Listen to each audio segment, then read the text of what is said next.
What in God's name happened at the Place de la Révolution today? Germain was there, and I know what his plan is. You have to... You were told to leave that investigation to others. Yes, but listen. Yes, but listen. Is that the regard in which you hold the Brotherhood? I knew this would happen. I told Mirabeau that you were too obsessed with your personal vendettas. This is why I joined the Brotherhood. Yes, not because you shared our ideas or felt called to the service. For revenge. For redemption. Call it what you will.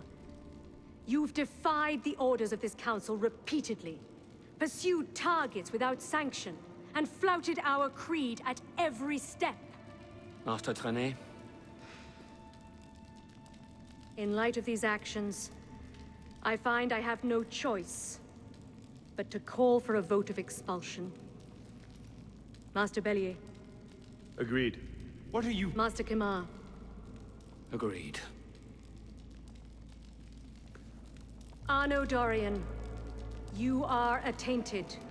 Your rank and title are stripped from you, and you are hereby exiled from the Brotherhood of Paris. You cannot be serious.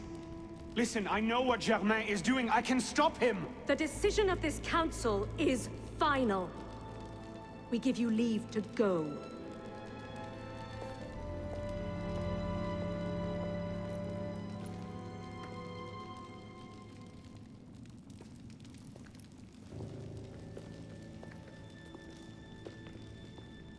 Welcome everybody, Josh here, back again today with a brand new special product review. Today we're going to be talking about this, which is Assassin's Creed Unity on the PlayStation 4 and the PS5. Now this game originally came out in 2014 on the PlayStation 4 and is eventually playable on the PlayStation 5 through backwards compatibility. Now I'm a huge fan of the Assassin's Creed franchise. I basically reviewed all of the games of the Desmond Miles storyline up until Brotherhood, and I have to say that this game, while it took me 10 years to actually come back and replay, this game is fantastic in terms of the graphical fidelity of the modern day consoles, as well as the different story elements that are featured within Assassin's Creed Unity. Now, I am more of a person that kind of looks at a game as it starts out unfinished and then eventually over time it gets better, which is pretty much typical of modern day first-person shooter and third-person shooter style action game, similar to that of Assassin's Creed Unity. Now, for me personally, I really didn't enjoy this game when this game first launched. I think that this game took me, like I said before, 10 years to actually finally get better and get to a point where I can actually enjoy the different gameplay mechanics like the parkour as well as the free-running elements that are featured here within Assassin's Creed. Now, this takes place in France, and when this game originally released, one of the reasons why I was so disappointed by the game's eventual stage where it came out was due to the fact that I really did like the setting. It was in France, and you're dealing with the French Revolution, which is a really cool setting even in itself, and I think that for us gamers, we're looking forward to something new, something that was a little bit different from the real world setting that is still featured within the Assassin's Creed franchise, but is far removed from the Desmond Miles storyline in general. But it does have some things that do relate back to the whole Desmond Miles trilogy, where one of the main characters mentions Masyaf, as well as the different places that Ezio actually visited while confronting Arno Dorian towards the later half of this game, which I will get to in a little bit. And so with me being a huge Assassin's Creed fan, it was cool to see a new take and a new direction that didn't really relate to the Ezio trilogy in any way. This game was going to be completely its own accord, and I think that this game, while it didn't really do a good job right away at the start of the game's launch, I think that eventually over time this game is perfect. And I think that replaying this game recently as someone that kind of wanted to go back and replay his backlog that I didn't get to originally, I think that Assassin's Creed Unity is one of those games that if you were a huge fan of the Assassin's Creed franchise back then and you want to re-experience the Assassin's Creed Unity that you didn't get to see when the game released, this is definitely the way to do that. And I think that with the PS5 and the modern day hardware, this game runs flawlessly. I think that graphics aren't everything, but this game looks technically speaking beautiful, and I think that even on modern day consoles, or even if you're playing this game on the PlayStation 4, which I know that a lot of people still do play the PlayStation 4, the game looks fantastic on that as well. And I think that when this game came out, nobody was questioning the fact that this game didn't look beautiful. We were questioning the fact that there's glitches, there's bugs, there's the typical issues that we see in modern day AAA gaming, but magnified tenfold. This is the Cyberpunk 2077 of the 2014 era, and I think that a lot of us who are major gamers who'd like to play the Assassin's Creed franchise was looking for something that, like I said before, is new, different, and didn't really retread the same formula. This game does retread some of that same formula. You're still climbing historical landmarks and buildings from the past while also getting to viewpoints to assassinate and air assassinate your enemies. You're using long range and short range weaponry such as swords, knives, pretty much anything at your disposal to take out your intended targets. And this game deals with the French Revolution, which is a a turmoil situation in France at that time period, and there's a lot of really cool, interesting, characters that do come to the mix later on, such as Napoleon Bonaparte. You actually get to, during the game, meet some historical figures like you did in Assassin's Creed 3 as well as Assassin's Creed 2 with Leonardo da Vinci. This game does have the Subject 16 style things that you do have to decode in the game called the Nostradamus Enigmas, and I was a huge fan of Nostradamus as a child. I studied the quatrains, I was obsessed with the lore of Nostradamus, and getting to see some of that featured within Assassin's Creed Unity is pretty cool, especially as a fan of what he was doing at the time. And I think that whether you believe in Nostradamus or not is besides the point, but the fact that this is in this game is pretty cool. The story basically is about Arno Dorian. He is the master assassin of this game, where he eventually becomes one later on. He's also dealing with the fact that he loses his father at the beginning of the game, similar to that of the Batman franchise. This game really does have Batman Arkham feel before we actually got the Batman Arkham trilogy. And I think that for its time, this game was revolutionary, not only in the time of its story, but also the characters that are involved. Arno Dorian actually was infatuated with this girl that he knew from childhood, and she eventually became part of the Brotherhood, eventually becoming an assassin after her father is sought out for murder. And you get to the point where you meet this main bad guy in the story, which actually happens to be the guy that actually took you in after you were orphaned as a kid. And it's really cool to see a new twist and a unique spin on the Assassin's Creed formula, the revenge quest that eventually leads to you killing the main bad guy in the game, but the bad guy actually becomes somebody that's related to you. And I think that with that being the case, and with that being a gut punch to the story itself, I think that this is one of those games that if you're a huge fan of the precursor storyline in this game, you won't be disappointed. There are links to the precursor race in Assassin's Creed in AC Unity with the Codex sword that you eventually see in the beginning of the game. It actually reappears towards the end of the game where there's a big giant fight and a duel that happens towards the last part of the game itself. There's a lot of really cool action set pieces like the area, I think it's near the Pantheon, and Arno's investigating the area and trying to figure out the clues that lead him to his next assassination target, and eventually the building kind of gets on fire and you have to escape, similar to that of Assassin's Creed 3 and Revelations. I think that was a pretty cool setting in this game. There's a lot of really cool stealth-based missions in this game. Some of them can be quite annoying like the previous Assassin's Creed games, as well as tailing missions, which is similar to what you've had to do in the prior Assassin's Creed games as well. There is no multiplayer per se, but you can do up to 2-player and 4-player co-op, which is pretty cool. It's the first in the entirety of the Assassin's Creed franchise, and I don't think that they brought this feature back for any of the future Assassin's Creed since then. I think that, personally speaking, as an Assassin's Creed fan, I think that for $30 compared to the $60 that it was at launch, I think that you're getting a really solid package. So if you're buying this now as a fan that's trying to go back and rebeat all the Assassin's Creed games before the next one comes out, or if you're just a huge fan in general and want to re-experience this game for yourself, or if you just want to replay this game in general, I don't think that you're going to have buyer's remorse picking this up at $30, or you're just picking up your version that I do have here and replaying this game on modern day systems. Now, I have to admit that the graphics are a little bit outdated. A lot of the bugs are fixed in terms of the main game-breaking bugs that happen in this game, but there are some issues with it still, where you'll be walking around the streets of France and people just randomly spawn on top of objects and stuff like that, or they'll just kind of walk on top of things and they'll cut in between, cutscenes and stuff. There are some game-breaking bugs and issues that were featured previously in the launch edition of Assassin's Creed Unity, but a vast majority of the stuff that was there originally is gone now. So I think that as an Assassin's Creed fan, as someone that really does love this franchise, I think the story of this game, while it isn't as good as the Desmond Miles or the Altair or Ezio trilogy, I think that this game is still fantastic and it's definitely worth playing. I really don't give ratings on the video games that I do review on this channel, but I think that if you're an Assassin's Creed fan, you won't have any issues replaying this game now 10 years later. So what do I think about this game? I think this game is fantastic in terms of the storyline. I think the graphics look really amazing still, even all these years later. It looks like a brand new game with some of the French landmarks and some of the architecture that you do get to explore while parkouring through France, which I do have a couple of videos coming out at some point in time on my gaming channel, and some of the assassin kills that you can get in this game where you can pretty much air assassinate enemies. You can do finishers in this game, which is pretty cool. You can dodge, enemy attacks, which is a little bit confusing to use at first, but once you get the hang of it, you can pretty much master this really good in terms of the storyline of the game. The story itself is fantastic. All the voice actors that play the different parts of this game are really awesome. I really did like Arno and Elise, and I think that these characters are really awesome. It would be cool to see a spin-off game with both of these characters in the future if that event ever eventually does come to play. But I think that you should definitely check this game out if you're interested in Assassin's Creed Unity. So that is going to be my final review on Assassin's Creed Unity on the PlayStation 4, the PS5, Xbox Series S and X through backwards compatibility. What did you guys think of Assassin's Creed Unity at launch? Did you like it? Did you hate it? Did you despise this game to the point of not even want to giving this game another try or another chance? What is your favorite Assassin's Creed game? Is it the Altair or the Ezio collection? Did you like the Desmond Miles precursor storyline, which isn't really featured heavily in this game? Or did you like it that the fact that they're kind of moving away from the Desmond Miles games? Let me know in the comment section down below what you guys think of Assassin's Creed Unity. As always, guys, rate, comment, subscribe, and I'll see you guys in the next video. Peace out.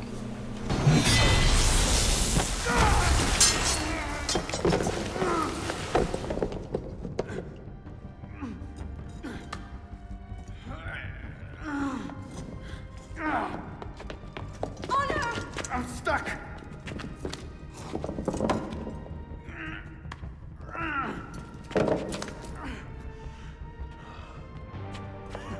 He's getting away. Wait, I'm almost free. I can take him. No, you can't. Not alone. Wait for me!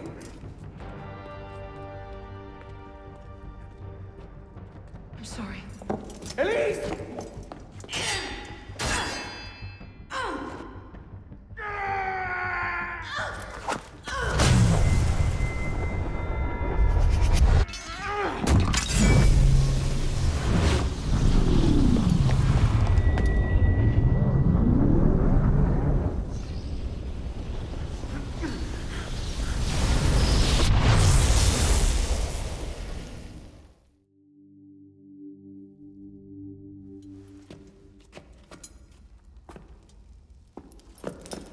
Elise! Elise! Elise! Elise, no.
Bravo. You've slain the villain. That is how you cast this little morality play in your mind, isn't it? Oh, I'm not really here. I'm not really there either. At the moment, I'm bleeding out in the floor of the temple. But it seems the Father of Understanding has seen fit to give us this time to talk. A particular favorite of mine. I did not understand the visions that haunted my mind, you see. Great towers of gold, cities, shining white as silver. I thought I was going mad. And I found this place. Dr. Malay's vault. Through his writings, I understood. Understood what? Somehow, through the centuries, I was connected to Grand Master de Malay. And I'd been chosen to purge the order of decadence and corruption that had set in like rot. To wash the world clean and restore to the truth the Father of Understanding intended.